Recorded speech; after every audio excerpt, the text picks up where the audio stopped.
ഓണമൊക്കെ കഴിഞ്ഞെങ്കിലും ഈ വീഡിയോ ഇവിടെ കിടക്കട്ടെ. എന്തായാലും നമ്മൾ എടുത്തല്ലേ, ഇടാണ്ടിരിക്കേണ്ട. നമ്മൾ ചേട്ടനെ നോക്കിയിരുന്ന് 10 മണിയായപ്പോഴോ പൂക്കളിട്ട് തുടങ്ങിയത്. അതിന് മുമ്പ് നമുക്ക് സമയം ഉണ്ടായിരുന്നു. അപ്പോൾ നമ്മൾ ചേട്ടൻ വന്നിട്ട് വരച്ച് ചേട്ടനെ കൊണ്ട് തന്നെ വരപ്പിച്ചിട്ട് ഇടാമെന്നൊക്കെ വിചാരിച്ച് അങ്ങനെ ഇരുന്നതാണ് കേട്ടോ ഞങ്ങൾ.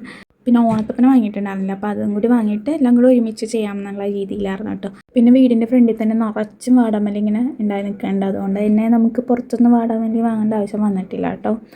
പിന്നെ പൂക്കളാണെങ്കിലും കസിൻസിൻ്റെ വീടുണ്ട് അടുത്ത്, അപ്പോൾ അവരിട്ട് കഴിഞ്ഞിട്ട് അതിൻ്റെ ബാക്കി ഉണ്ടായിരുന്നു. പിന്നെ അല്ലാണ്ട് ഇവിടെയും വാങ്ങിയിട്ടുണ്ടായിരുന്നു കേട്ടോ. അതും കൂടി മിക്സ് ചെയ്താണ് കേട്ടോ ഞങ്ങൾ ഇട്ടത്. ഇടുന്നതിന് മുമ്പ് എല്ലാവരും തുടച്ച് ക്ലീൻ ആക്കിയതിന് ശേഷം പിന്നെ ചേട്ടൻ വരച്ചു തന്നു കേട്ടോ. ഒരു ഫോട്ടോ ഞങ്ങൾ കാണിച്ചു കൊടുത്തായിരുന്നു, അതനുസരിച്ച് ചേട്ടൻ വരച്ചു തന്ന്. പിന്നെ അതിന് ഞങ്ങൾ പൂ ഫില്ല് ചെയ്ത് ചേട്ടനും ഉണ്ടായിരുന്നു കേട്ടോ ഫില്ല് ചെയ്യാനായിട്ട്. ഏറ്റവും ലാസ്റ്റത്തെ ലുക്ക് ഇങ്ങനെ വരും. പിന്നെ നമ്മൾ ഓണത്തപ്പനൊക്കെ വെച്ചായിരുന്നു കേട്ടോ. പുറത്താണ് ഓണത്തപ്പന വെച്ചത്. 1 മണിയായി. സത്യം പറഞ്ഞാൽ എനിക്ക് ഭയങ്കര ഉറക്കം വന്നിരിക്കണായിരുന്നു. പക്ഷേ ഇത് ഇങ്ങനെ ചെയ്തുകൊണ്ടിരിക്കണതുകൊണ്ട് തന്നെ ഉറക്കമൊക്കെ പോയി. എനിക്ക് അലർജി ഉള്ളതുകൊണ്ട് തന്നെ അലർജിയുടെ മരുന്നൊക്കെ കഴിച്ച് ആ മരുന്ന് കഴിക്കുമ്പോൾ തന്നെ ഭയങ്കര ക്ഷീണമായിരിക്കും കേട്ടോ. 2 ദിവസത്തേക്ക് ഭയങ്കര ക്ഷീണമായിരിക്കും, ഭയങ്കര ഉറക്കം വരും കാര്യം. പക്ഷേ ഇത് ചെയ്തപ്പോഴേക്കും ആ ഉറക്കമൊക്കെ അങ്ങോട്ട് പോയി. പിന്നെ ഇത് കഴിയാൻ കാത്തിരിക്കണമായിരുന്നു. ഇങ്ങനെയായിരിക്കും കാണാനുള്ള ആ ഒരു ആകാംക്ഷയിൽ ഇരുന്ന് ചെയ്ത് വന്നപ്പോഴേക്കും നല്ല അടിപൊളി നല്ല വലിയ പൂക്കളായിട്ടുണ്ട് കേട്ടോ. അങ്ങനെ നമ്മൾ ഓണത്തപ്പനൊക്കെ വെച്ച്